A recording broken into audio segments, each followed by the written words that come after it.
Money will come. It'll all come. Yeah, I think when you work hard, it just happens. And I think when you don't think about the money piece or think about what the exit is, I think you're able to focus more on the day to day.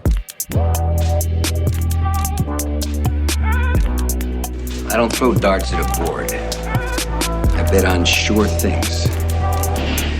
Read Sun Tzu, The Art of War. Every battle is won before it's ever fought. Think about it.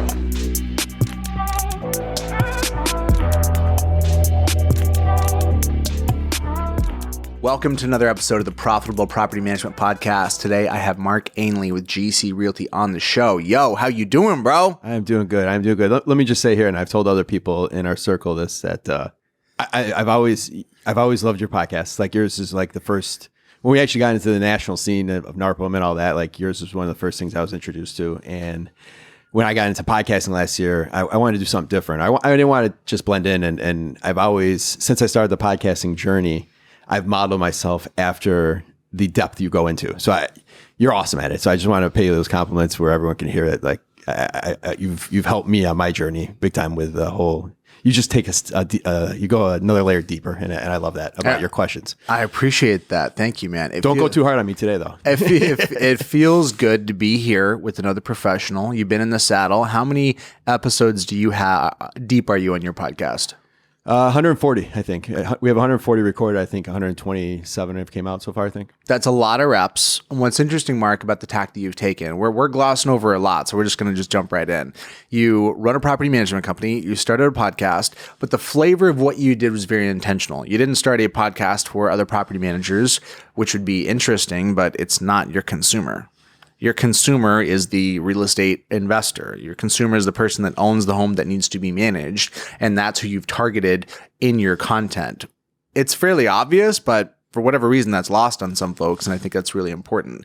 The other thing is that you've built some community around your podcast, which I think is really, really interesting. Obviously, that's part of my MO. I want to be in conversation. I like to be close to the consumer. It's a turn on for me, and I found it that it gives me the context, the reach, and the access to make sure that what I'm doing is on point.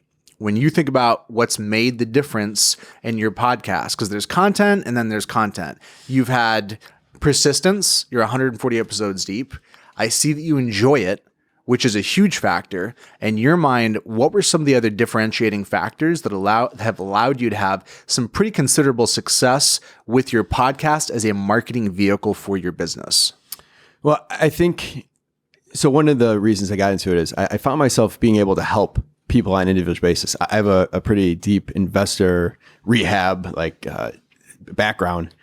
And not to mention, we've been managing properties for 15 years. So I've seen many other people mess up too. So I'm always trying to help people avoid mistakes. And going into, when I started this kind of sales journey a few years back, I can only do that one at a time. I can only do that, maybe 60 or 70 people a month. Like there's a cap to, or there's a limit to it. And I've always seen the podcast as a vehicle to be able to help other people not make the same mistakes. Or with our guests, they're all experts, and no one wants to hear them get up there and say, I'm a millionaire, blah, blah, blah. No one wants to hear that crap. They want to hear all the struggles you had along the way, all the trips, all the punches in the face, and trying to pull that out of, I pulled it out of my own story. And that's how when I present to different local groups and stuff like that, my presentations are just like everything I messed up on. and that resonates with people. And I think that's been the differentiator is for us is just trying to drill down and pull out all the mistakes versus the glory stuff, because that's not, no one cares really about that when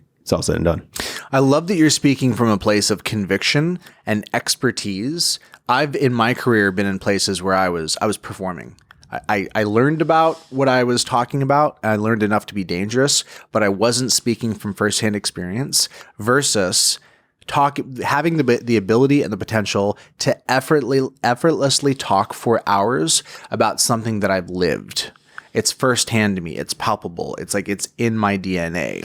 You mentioned broadly your background, but you've also done media before. Before you had the podcast, you actually had a TV show. Rewind the tape, or there was an episode that you did on a TV show. Tell me that story, man. How did that come to be? Well, it was always on my bucket list, and I'm happy it's over because I would never do it again. But, so I think you create your own luck in life, right? So me just being on Bigger Pockets, posting all the time, a media director reached out to us. They were doing a show for HGTV at the time, and they interviewed me and Brian, our third partner, and the show they're going after, we were too successful for. Like they're just trying to find a bunch of people early on that made mistakes. So I took that as a compliment, but they liked our personality. So me and Brian were on the Zoom, and we had good charisma going back and forth, and they're just trying to find out a way to work us onto one of their shows or whatever. And coincidentally, me, Cliff, and Brian, our three partners, we were buying properties, and we bought properties at the tax auctions. And that's where you go to the court steps, you bid it, and you basically, there's no room for error. So you bid today, you buy tomorrow. Like it's very, very, you have to do all your due diligence leading up to it. And we just, in the error of like twisting a number, went and inspected the wrong property and we inspected the wrong property and bid on a different property, and we won it. So it was a day that, so, for us, anyone out there knows Cliff, he's pretty smart, man. He's a smart guy. He doesn't mess up. Yeah, it doesn't not known for mistakes. No, not at all. So that day we wasted I think $30,000 or $40,000, but Cliff messed up that day, and we're like, hell yeah, dude. Me and my other partner, was Brian. this on the show? That wasn't on the show because Cliff never ended up on be on the show. But personally, before leading up to the show, the mistake that led us onto the show was something that we were excited about because for once it wasn't us that messed it up in the partnership. But either way, they found that mistake to be like, oh, we could build on this, and we went to they pitched it to another show that was going to be on CNBC. The Deed was the show that was ultimately on, and it was a cool experience. So the fun part about this, or the scary part about this, was they sent over the agreement, and if you print it out, it would have been 4 inches thick. And my immediate thing is I forward it to my attorney and I say, let us know what we should redline. Within like 60 seconds, like, Mark, either you're doing the show or you're not doing the show. Like, they own you one way or another. So we had to make the decision that, at that point, we were 15 years in business and we've worked so hard to get that. And you could go on, you see these shows, they just tear people down and they could destroy you. And me and Brian were the ones actually on the show. And, me and Brian made the decision of, I live life a lot of times with the decision criteria of, I'll never regret doing it, but I might always regret not doing it. And that was the way we made that decision. Now, me and Brian said, all right, we're good at making people like us. So let's just take this entire directing crew. There's about 17 of them. We thought there was about 5 or 6 at that time, but let's just like make them like us so much that if they screw us, they'll at least feel horrible about it. So me and Brian would come to the set every day. We'd hug them, bring donuts. We got a guy in internship. We rehab someone's kitchen. Like we just like did everything. You leaned in. We leaned right in on them. And by the end of the show, they or throughout the whole show, they loved us. And the ultimate episode they actually made us really look good. They made us look like we knew what we were doing in the background. But the whole show was based on our growing pains as a company. We bought the wrong property because, Mark, as one of the owners, is still out doing his due diligence on the properties instead of hiring the right person. So it was a great, we actually learned a whole bunch of stuff along the way in that journey. So it was really cool. But I was always scared. The one thing I was always scared of was always saying the wrong thing or them twisting your words or something like editing, that. So, oh man, I was so scared. So I was scared, totally scared. And they actually caught us one day off. We weren't filming, but me and Brian were bickering and we still had our microphones on. So they caught us and they ended up putting that in the show for some drama effect. But it was an experience and I'm happy we did that. It was pretty cool. So that was your first taste of a media experience. You obviously have kind of continued that now with the podcast. Mark, one of the things that I think is interesting about your role is that you sit in a sales function and you've been doing that for some time. Is it fair to say that that's kind of been one of the bigger hats that you've worn for the company as being the front man and bringing on new owners? Yeah. So I'm from the beginning, as when you're wearing all those different hats, you're always in sales. But when I got kicked out of operations just because, we had to grow. We had to create some enterprise value to our company, and it couldn't be Mark being in the middle of all of it. So they said, you go figure out the sales and the marketing piece. And at that point was create a marketing piece and focus on sales. So that was 2018. And I actually was nervous. And I hired Jeremy Pound at that time to actually write a script out. Like, it was always like you just grab a phone call in between other things you're doing as a business owner. And if you didn't get it, it wasn't a big deal. You're busy doing other things. And now it's like, all right, now I got KPIs, or I got to figure out KPIs. I got to hit numbers. I have to justify spend and all that. So it became very, very real. You're saying when you sat into operationalizing GoPro with that function of the business, you felt some weight around it. Oh yeah, for sure. For sure. It made me, I don't know. I got really nervous really fast on it. And, just because that was like what I was doing all day long at that point. So it was kind of weird how you did it for 15 years and then all of a sudden that was your full-time gig. And I had to really learn what was the right way to go about it. Dude, I love that honesty. I feel that at times in my own business when I step up and take some responsibility, some heaviness around it. But what did that do for you? I mean, because clearly you've stepped up. You figured it out. In the end, was that a productive and healthy pressure? Oh, definitely. Now, one of the things I went about early on when I set into that role was trying to figure out some silver bullet. Of course. Where do I get the leads? Yeah. I was looking for the who was going to come in. I think I even hit you up for like different sources of like who can come in and do my drip campaign. Yes. Yeah. Right. I'm sure I introduced you to Jeremy. And I spent probably about 8-9 months figuring out like who could do my drip campaign and all that stuff. And ultimately, I realized that it's my business. It's my message. It's my market. It's my avatars I'm going after. Like no one can come and do that for me. And it took me about 9 months to figure that out. But once I figured it out, that's where it kind of took off. It was when I was able to kind of put that time and put that all in place. So that was pretty cool. That was a really cool turning point for me in that role. And so when you started doing the podcast, did that create opportunity on top of a strong baseline, or has that been the pipeline? What did you have going on on the marketing side prior to kicking off the podcast? So we had a lot of, I think we've always had, because of our relationships and referrals and just good, I've always been a connector, I guess, in nature with people. And so a lot of our stuff's always been more outbound than it has been inbound marketing. So I kept doing that. And it was just really my network and finding those 4 or 5 people that whether it be other I went after other property managers in the market right away. And I put together, we don't have NARPM in Chicago for one reason or another, but I kind of established my own little group of 25 property managers. And, Chicago's such a big market that, we're all in, different corners, and there's plenty of leads just within our own property managers. And that was a big lead source for us right away. And I think for us, we always had good reviews. And I said this yesterday to somebody. I said, while I was trying to figure out that silver bullet for the drip campaigns and all that stuff, the one thing that I was obsessed with was Googling my name, my partner's name, the company name, and just whatever came up on those first 3 pages, make sure it was perfect. Make sure I was on all those 3 pages, make sure our name was everywhere with the reviews. And I just got really obsessive on that. My wife thought I had an ego issue, but it was really me just making sure that if anyone was going to find us and that they could find us, what they're going to see, because that was our one chance to get someone to call us.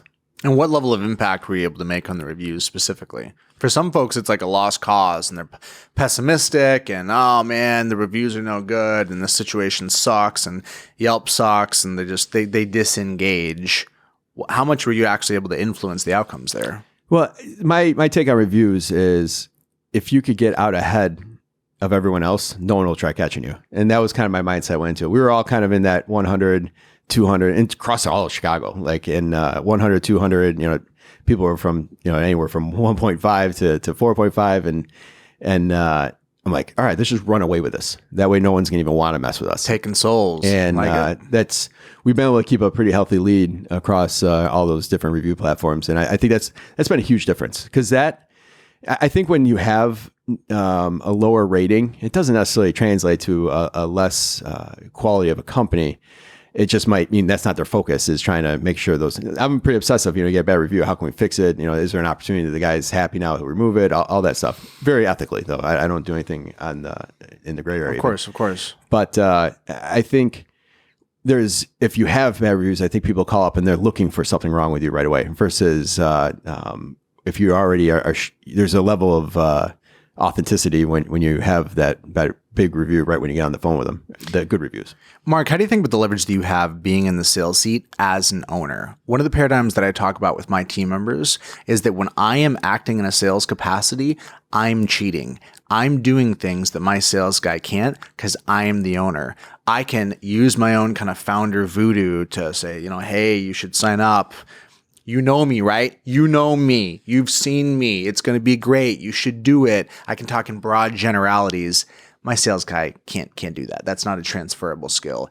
Do you feel like that there is a certain kind of edge and superpower and juice because of your founder status in the company when you're talking with a prospective owner? Well, I think I know where our weaknesses are at, and I won't I'll definitely undersell or be very forthcoming on, hey, listen, we're not gonna be able to do that, or that's not gonna work here, or if we do it that way, this might happen. Where I'm able to really lay out where I know where our weaknesses are. Just candor. Yeah, so I'm able to do it, but I'm also able to really push on the gas on areas I know we're good at, and I know that we won't mess up, and I know that we'll be strong on long term. So I think knowing the entire operation inside out has been a huge call it superpower.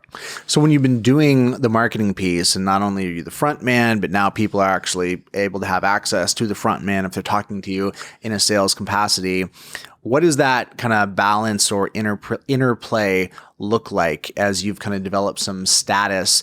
My perception is that in your local market, you've been able to build some status from your media platform. Is that a fair commentary? Yeah, for sure. Far more than I was with my network TV show. Yeah, right. Like, it's taking me way further than that. So like, what does that look like in practice? What's the bomb? What does that feel like day to day? Does that just is it a larger network? I mean, how do you? Let me ask you a more explicit question. How do you know that it's working? You've made this investment in the podcast. It's fun. Status is great, but you can't pay your bills with status. How do you know that it's actually working? Well, I think we have a whole lead source in Lead Simple. That's just, so we have a whole bunch of different lead magnets that come through the podcast, get on the REO list and all that stuff. So we have, since we started the podcast, I think we brought in about 600 or 700 leads just from that. They're what we would call leads, not opportunities, but they're people I'm tripping to, and they eventually, I'm seeing a lot of those convert over to the actual, we need management opportunity side. So I'm seeing that. And I'm also seeing a lot of people where I'll get on the phone with them and they've already listened to the podcast, but they didn't even make the correlation yet that this is the company they inquired to. So I've been trying to work on bringing the two back together, even because we have it branded separately, but it is the same, all falls under the same entity. So I think a lot of people, I'm getting a lot of people when they make that connection, it's a no-brainer for them to call us at that point. And what's been the impact on your personal network and getting access to people? Have you had the experience of being able to have a depth and a quality and a caliber of conversations with people you otherwise would not get access to as a result of having the podcast? Oh, yeah. That's great. I mean, I've been trying to get like Sam Zelli's from Chicago, Big Billy. Like I've been trying to go after the mayor, like all the aldermen, like I go after him and I'll do it in a way that could be a win-win. Like, listen, you want to promote your ward, let's do this. Or, so you got an election coming up. Like, those are things that ultimately we're diving deeper into with that. And you have the different laws and that coming out of place in the National Association of Realtors and all that. And so you're able to get all those people that want to spread their message, and we're the conduit for that. And that's really what we became in Chicago. So I think a lot of what we did with the podcast, again, luck, timing is, to have a big market like ours and not have something like that, I think we just got lucky in that sense. But because we're one of the only voices out there right now, we're able to funnel all these different messages and conversations about laws and all that stuff onto our platform. Who's your dream guest? Let's shout them out right now to kind of bring this into existence. It's anybody. So we had. David Green on there from Bigger Pockets, and that was probably one of our biggest guests we had on there so far, and that was someone that I probably wouldn't have talked to otherwise. So that was a pretty cool experience to have him on there. There's a couple. I'm a big history buff, and there's a couple big history guys. And like a Dan Carlin, hardcore history kind of guy. Yeah, so like Chicago history specifically, where you have some of these guys on PBS like that, are like these hardcore like history guys take you through tours of the neighborhoods. Like I have a couple corny guests like that that we call my dream guests, but I love to have the mayor on there. Like whether it be this mayor or the next, I probably rather have the next mayor. I'm not a big fan of this mayor, but I think that'd be cool to be able to get to that level. Let's talk some more about the business. Your business actually has a few more moving parts than your average PM. You guys have some maintenance, some construction. What's kind of the totality and the surface area of what you guys touch? So I think the whole vertical integration is is the most important thing any of us business owners can do. Keeping as much maintenance as you can in house, doing as many of these larger projects, I think is crucial for. I think one thing that, and I'm sure you would agree with me, we measure everything by door count, but I think I think it's top line revenue that I think that we really got to be talking about more often. Bottom line profit. But yes, no, I agree. And that's why we're part of Profit Coach and all that stuff. So, but I think figuring out how you could get more total revenue to be able to work on that net, I think is more important than the amount of doors. Yeah. So in terms of that's a fairly opinionated view that maintenance and the construction piece and the vertical integration, what are the skill sets that you bring to the table? More and more, I think about skill sets as the way to relate to doing something new rather than outcomes. If there's a skill set required in something that you're looking to do that you don't have, you better get up to or comfortable with finding someone that has that skill set. But if all you're looking at is the outcome and you're not thinking about the skill sets that are required, it's a little bit delusional. Most property management companies don't have, let's say, a construction background, obviously. And this is part of the reason that turnkey is so novel and there's so much disaster in turnkey. You have somebody that was good at one of the pieces. They knew construction, or they knew just property management, or they knew just the financing piece of it. And they kind of contracted out and partnered for the other two, and come to find out the lack of the depth of comprehension resulted in some kind of a major meltdown along the way. Yeah. When you think about the fundamental skill sets that are required for you to do this vertical integration play, what do those look like beyond what we're familiar with in traditional property management? Well, I think it becomes then your who that you have to find. And I think as we grow, we try to expand out more, you have to have a guy that's done these rehabs, and you have to find a way to be able to structure it into the business where it's profitable for it to have that person, even if they're doing it part-time, be able to still do it, because maybe you don't have enough project flow to do it full-time, where that person fits out in somewhere in the organization. Now, our third partner, Brian, he runs the project side of that, but he also runs a large piece of the commercial brokerage and all that. So he's able to, we're able to partition him out on his day based on whatever it's got the volume going for the different categories. And do you do GC work outside of your portfolio? For call it handyman maintenance, not yet. That's something that we're striving to get to, where if anything, a goal we have is to do third-party maintenance for other property managers. What kind of volume do you guys do on the construction side of the business? How much of a contribution is that to top line? So we have a different construction entity and all that, and it ends up being, I think it was about 10% this year as far as our top line. And why control maintenance, Mark? You have folks that do maintenance markup, and it feels ideal. They're skimming the cream. They've figured out how to tax the vendor, find vendors that are reliable, send them enough volume that they have weight and pull, and they feel like they can QA it, and they don't have to do it in-house. And there is this really dichotomy of the disparate environments of running a crew versus running the folks in the office. For some folks, that's a hard balance to manage these kind of competing cultures. There can be a sense of first-class and second-class citizens. Please make the case for in-house maintenance here. So we have two parts of our maintenance department. Basically breaks down to the in-house techs, which I think we have 11 of them, and then our vendor side. Now, there's certain things for vendor that we'll never be able to do in-house, the roofs and ripping up the street to go to and covering the gravel and all that stuff. So we'll never be able to do those things. So you always have some sort of vendor network we'll do, but call it 75, 80% of it, we could be having our skilled techs in. We have a skilled plumber now. We have a licensed plumber now. We have a licensed HVAC. But we still have to outsource that because that guy can only do so many no heats in one day. Mm-hmm. So you have to outsource some of that. But, you have the opportunity when you have a technician to be able to be at market price or under and still to make a much larger margin than if you're just going to mark up on a vendor or do a 10% up discount or something like that. So I think the opportunity for larger spreads is there when you have when you're doing it in-house with technicians. I'm sure it is, but a lot of folks would say the juice isn't worth the squeeze. A little bit of spread, a lot of hassle. Surely there's got to be more. Talk to me about the QA side of things. We have, so one thing that we were fortunate is we've always had technicians. So we never got to that point where we're like, oh, we're at 600 doors. Should we do in-house? Should we do like, it was always in your it was DNA. always just kind of like, I always had a guy on the side. Now, don't get me wrong. We started off, we paid him cash and early on, and like, it wasn't like formal as it is today with workers' comp and all that stuff. So, but we've always had that guy that was able to just do those things at that cheaper hourly rate versus me having to call Joe in a truck or whatever, and he's going to charge me much more. Yeah, I can see it. I think that the disparate skill sets and having the context is a huge differentiator for folks that are trying to do something because it's a good business idea, but they don't understand it well.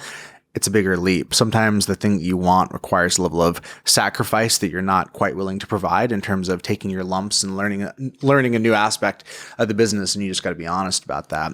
Mark, I want to hear more about what drives the passion for you in real estate holistically. I see and I sense that your interest here is beyond third-party management. There's something about real estate that's just kind of in you and really turns you on. How would you articulate what that is? You know what I love about real estate is there's so many different ways to make money.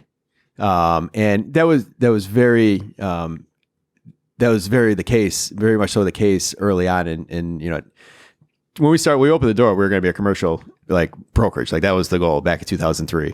And, you know, we've got like one of our first listings was a luxury home, and we got both sides of the deal and we sold it. We're like, all we're going to do is luxury homes going forward.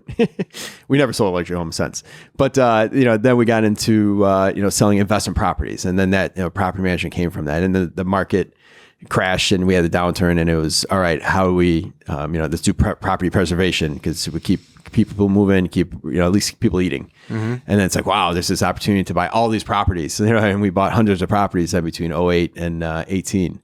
And then it's like, oh, wow, this, so there's so many different ways in real estate in general. But then I just think the property management space is just so, like, again, timing, luck, all that stuff. I think we are all in we're experiencing the birth of a industry that is so immature, and we're kind of part of developing that. And I think, you know, yes, we got our company that we're developing and growing, and whatever we're going to go, wherever direction we're going with that. But we have this entire industry that we're, you know, when we're at events and conferences that we're sharing, like what we're doing, like that's all brand new because a lot of people haven't been there yet. So like there's an excitement about just kind of being from in on the ground floor of an entire industry, which doesn't happen that often. And it's interesting we are articulating the ground floor. I guess there's constantly a rebirthing of the industry in some ways. And I can see how where we're at right now, there are some inflection points and significant changes that are happening. In terms of the baseline of your business, give me some context for size and scale expressed in terms of employees, units, et cetera. Yeah, so we have 1,200 doors and about 1 million square feet of commercial, mostly industrial space. And we have about 50, I think it's 54 employees, and 22 of them are remote. And what's distinct about the types of properties that you manage? One of the things that I have a limited understanding of your market, but one of the things that I know is that you manage across a variety of municipalities with individual laws within the small market that you're in. Doing what you're doing on the marketing piece, the funnel is wide. I just have to imagine you're getting a lot of stuff thrown at you, and some of it's a fit, some of it's not a fit. Talk to me about the discipline of what you guys selectively choose to manage relative to the opportunity that's coming. So right now, our portfolio, those 1,200 units are really broken up pretty evenly between A, B, C, D class properties. D class being, you know, like your roughest, like when you hear about someone getting shot in Chicago, like that's the neighborhood. Or your A class, your downtown, you know, loop type condo. So we're pretty spread out. We actually took a step last year and we canceled, or we referred over, I think it was about 8,500 units in the lower end stuff. Just 8,500 units? No, 85 to 100 units. Got or it. something Okay. like that. Got it. To other property managers, just to kind of take some of the pressure. You know, so we've figured out over time as far as A class versus D class, the amount of touches it takes and so forth. And it's considerably more as far as how many times you touch a D class property versus an A class property. And last year we were just trying to clean up some of the efficiencies, and, you know, we're bringing on new properties pretty easily. So we got rid of some of kind of the bottom of the barrel, kind of the G, get rid of the lowest 20% or 10% every year. And that's kind of the model we're almost looking like. Last week we reviewed, like, all right, is there anyone else we should remove? So we have that mindset right now with that. Now we are in a market that is good and bad. So when you're talking about laws, and we have so you have Cook County, you have Chicago, they have their own like laws and rules. You have 128 suburbs, which 88 of them all have their own rules and laws and structures that you put in place. So it makes it tough even for a Chicago-based company to really master all that. And we've done a pretty good job with the different systems we use, Podio, stuff like that, tracking all that.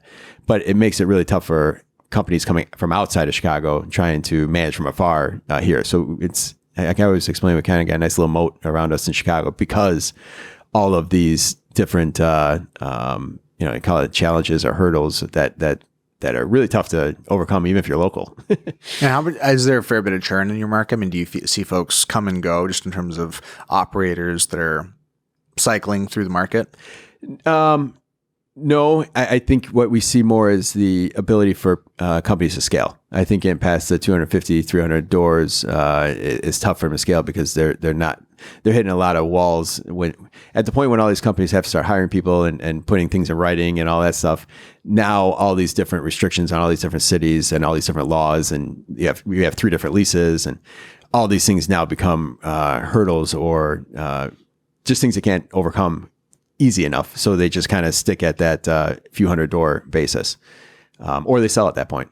So that's more what we see more. We don't see too many national names even in our market. I mean, actually, a couple of them have left after a few years. After getting beat up? Yeah, after getting beat up. So you talk to anyone on the West Coast, they don't even want to come near Chicago. So it's good for us. And I think if we ever were to sell, we'd have to find someone would want to probably keep us on as an operator. I think that would be, if someone from out of state was going to ever buy us up or something. Mark, you talk to a lot of operators. What are some of the observations you have of maybe some ways in which it's easy for operators to shoot themselves in the foot or to operate with some unnecessary limitations on the business? What are common examples of unforced errors on behalf of third-party managers that you see?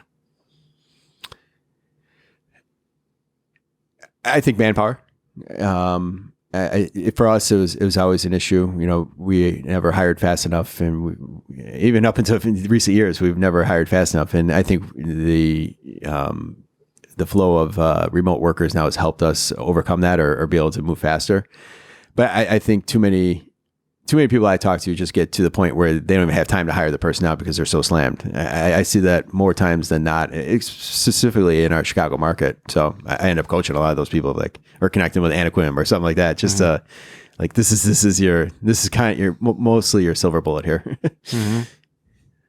Anything else come to mind? Well, I think one thing that my partners help us do is move quicker and pivot. I think with property management, I think every couple hundred doors you hit ceilings, and to foresee those ceilings is one thing, but when you hit the ceiling, recognizing that you hit a ceiling and pivoting, I think is the other thing that, and some of that might be around people or process or lack of process. But I think every few hundred doors you're hitting a ceiling. 200, 300 doors, you're hitting somewhat a ceiling. You got to adjust. You have to know that the business is being kind of broken down and rebuilt. There's a huge misnomer, the idea that a small business is a scaled down, proportionately accurate version of a large business, like a 1/8 version of a car model or something like that. Really, it's an entirely different animal. It's that lesson is not as obvious. Let's talk partnerships. You have 2 partners. What has worked for you guys in terms of managing conflict, staying aligned, getting clear on what other people are thinking, being able to create flexibility and structure for potentially changing ambitions and room for allowing those ambitions to change over time? How do you manage that conversation with your partners? I finished up reading Hard Things About Hard Things for a second time on the way out here. Great book. On this week. And one of the things they talked about partnerships, and one of the things that keeps partnerships flowing is you're always challenging each other. If not, it just becomes mundane and it kind of fizzles away without that lack of challenge. And I think the one thing that we do is challenge each other for the most part. And that, I think with partners, so I've had bad partnerships. I'm a big believer, let's start here. I'm a big believer in partnerships because I think, I'd rather have a smaller piece of a larger number and not have to worry about as much as well too. I think when you have the skill set of the different partners, I think all 3 of us have very different skill sets, and that's what makes us work as well too. I think I see a lot of people get into business with their exact same person. And listen, Tough. Yeah. Challenging. listen, I'll tell you this: the Tom, who's my co-host on the podcast, we're the exact same person. And so it's a challenge of like, we get on the phone, we're like, oh, we can do this, we do this, and we do this. And it's like, I get off phone, like, I know like, all right, none of this stuff's going to get done. So like, that's a perfect example. Now it's lower Stakes. Yeah. Lower stakes in that situation. So it's not, and I at least see it. So I'm able to challenge it where I need to. But with us, I think, I think for me in any partnership I'm ever in, I always want to make sure that I'm holding up my end of the bargain, and I'll do more and work longer and all that just to make sure that my partners never feel that I'm not holding up my end of the bargain. And I think there's perception that's involved in that. And I think a lot of people build resentment over time with partnerships when it comes to someone not holding their end of the bargain, or they have too much of a piece of the pie and they're not doing enough, or at the same time, when you have as companies grow, the responsibility shift, or the ceilings that an individual might hit, they might not be able to do what the next level is. So that's where things get complicated. So far with our relationship, it's been awesome. Our relationship started as far as buying properties. And so we went through the whole development, and so it was probably even more important that we started there because we're dealing with bigger numbers and a lot more money and trust and so forth. And then we rolled into the property management together. So it's one thing to have the soft skills to work through conflict. It's another thing to have a cadence or a structure to surface conflict. You guys operate off of EOS, correct? Correct. Do you guys have a same page meeting, and does that occur at any ongoing date? Yes. So, we have our ownership same page meeting. We go to dinner once a month is really what we try to do. But we talk all the time during the week as well too. One partner, Cliff, he's pretty blunt. Like, so he's never a book you can't read for the most part. And so you always know where he's coming from. And then my other partner, Brian, he's pretty blunt too, just a little more emotional about it. So, so we're always usually on the same page, and I'm an iguana, so I can kind of, or a chameleon. So I'm always able to kind of, I think that's my skill set, being in the middle of them too, that I'm able always to kind of conform to what's going on, good or bad. What other operational cadences are meaningful to you guys? What do you look that you're doing like structurally that feels like it's been a key ingredient to your success?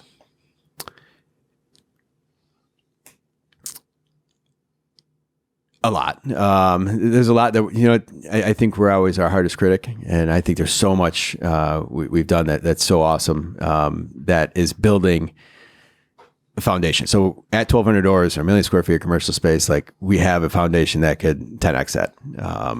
We have the ability, I think the technology piece has been huge for us. And as far as we've built out Podio to really work around our company, and that's been an ongoing project. We probably put a lot of money into it. I don't know what that total number would be, but we've been working on that for about 6-7 years.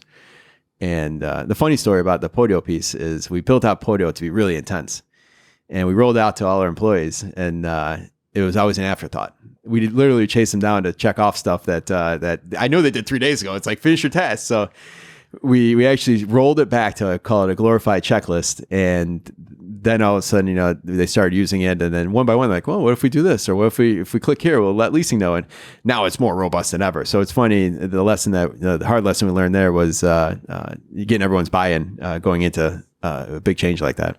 Is it something you interact with in any way day to day? The tech.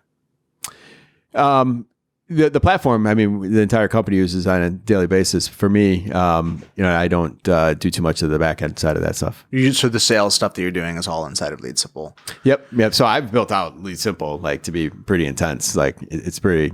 I've taken that to my own version of 2.0, I guess, in there. Give me the skinny. What's the juice for somebody that has the gift of gab, for somebody that's charismatic, for somebody that feels like this is kind of a pain in the ass. Like I can do this stuff on my own. What's the case to be made for? Well, I'll tell you this. The one thing that I don't think anybody I ever see uses inside of Lead Simple is just the ability to add the video to all these different templates. You know, you have all these templates, and you could easily insert the pom-pom video or the YouTube video and to personalize everything. And the automations too. For the other thing I never see anybody have is when that lead comes in, it gets filtered from your website, just bam, hitting it out there with that video of you and following up with the text a few seconds later. It's all automated. People actually think I'm doing that. So you saying what? What's the content of the video? Oh, it's just, welcome to, Chicago's responsive property manager and so forth. Like, it's just like, it's a face. So one of the best things I think about that is, when I call that person later on, especially if it comes off of like a lead source, like All Property Manager, where there 5 or 6 people are calling, I refer back, like, I'm the guy that sent you the video, like, with my face. Like, so you can it's a good referral point. But then it's just kind of a warm lead-in for when you talk to them or when you go out to their house or whatnot. I think one of the biggest things for video for me has been, it just creates a warmer relationship. Even if it's a phone call you're doing, they know your voice and they can tie that voice to a face. And when you show up at their house, it's no longer a stranger because they watched 73 minutes of your videos. So I think that's it's so easy to put the video inside of all these drips that I think that's such low hanging fruit for everybody. I'm hearing some they ask, you answer, Marcus Sheridan. Oh, yeah. I'm hearing some never lose another customer, Joey Coleman. Yeah. Well, one of the things I did last year is on that first introduction email, I have a link going to our website of our FAQs. Now I took our FAQs and built it out to, I don't know, it's probably 50 or 60 questions that I just got sick of answering every time. So I took my calendar called from 25 minutes down to 15 minutes, and I'm able to pick up some time there because they've already read through most of these questions and they have most of the answers of all the basic stuff. So I think that's another thing that listeners should kind of consider doing, is trying to get as much information, especially on those FAQs. For me personally, I just get annoyed answering the same question over and over again. So if I can skip through that and get to the meat of the conversation, what their pain points are and all that, I think that's a game changer for me. Now, Marcus Sheridan articulates this as assignment-based selling. Put the work on the customer. Create enough transparency, clarity in an entertaining way that they consume enough information that they're further into the buying cycle. When you think about your position as both a investor and a manager, how do you think how that colors and gives you sympathy or empathy from the investor's perspective? What do PMs who don't have a portfolio and have never been a client of a third-party manager, what do you think maybe they miss sitting on that side of the seat? Well, it's not necessarily a bad thing, because that's part of the reason I get kicked out of operations is because I feel too bad for the investor. You have too much empathy. Yeah, too much empathy. So I think there's somewhat of an advantage there, but I think understanding the pain points or the of an investor, I think is so important for the sales piece of it. For anyone that's in an investor market, I think understanding the whole just kind of the whole 101 of at least investing and what the investor is looking after or what you have to explain to. So what I spend a lot of my time doing is educating. All right, buyer, this pro forma that you're buying off of is probably not real. So I always ask to look at people's numbers, or show me some of your numbers, what you're actually planning on this, how profitable you're looking at it to be, and so forth. And I try to break down some of their expectations up front, just to make sure that, because they're gonna be mad at me at the end if their pro forma doesn't play out. So how do you feel about the tension between fee maxing and the performance of the property? That there's these tensions here in the industry, and it's not a bad thing, but one simple observation is that fee maxing and lowering your costs is not a long-term strategy. It's a short-term bump. It'll juice your numbers. You feel good about it. But in the long run, raising prices and offering less service, that's not going to be a long-term strategy that has durability. How do you internally, I mean, you hear all the chatter about fee maxing, revenue optimization, and obviously this is something we promote and we think is meaningful, but how do you think about that tension? Well, I think there's fee maxing and there's value adding. So I think there's a lot that we do or anyone can do that truly adds value. For us, for example, in Chicago market, like property tax is a big issue in our in our state in general and in our county. So being able to add some sort of service, which we charge for, to basically facilitate the contesting of the property taxes, like that's adding value. Part of that even starts with just explaining that you need to contest your taxes if you're an investor here in Chicago. So I think there's a lot of add value scenarios versus the fee maxing. And then I think on the fee maxing side, I think the ability to get more from on the resident side is the thing that we've focused on a lot as well too. So you're not necessarily going after your client and hurting their pro forma. You could. I think a lot of these markets where they have the tenant side of fees, they're not really reaching the capacity what they could for that side. What do you think the durability of fees are on that side? What's the regulatory environment like in your market? Do you feel like you have as much leeway with fees on that side as somewhere in the South where there's it's kind of a free for all? Yeah, for us we're pretty free on that side. There's not too much. Our big thing is disclosure in Chicago. As far as if you're going to charge a fee, you have to disclose what it's for.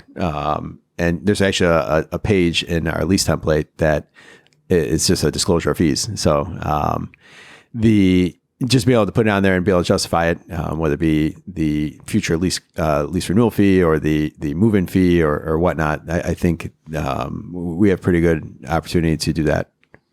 What's your commentary on the role of education and networking in the industry, and what has your own journey been like in improving your own IQ through your own investments in education? So are you asking as far as what's available for a small business operator looking to get better? Well, I'll tell you this, what we have today out there versus what we had 10 years ago, I mean, it's night and day. I limped through a lot and trial and error and messed up a lot and paid for it early on. And I think what's out there today, for anyone wanting to learn on the investment side or learn on the property management side,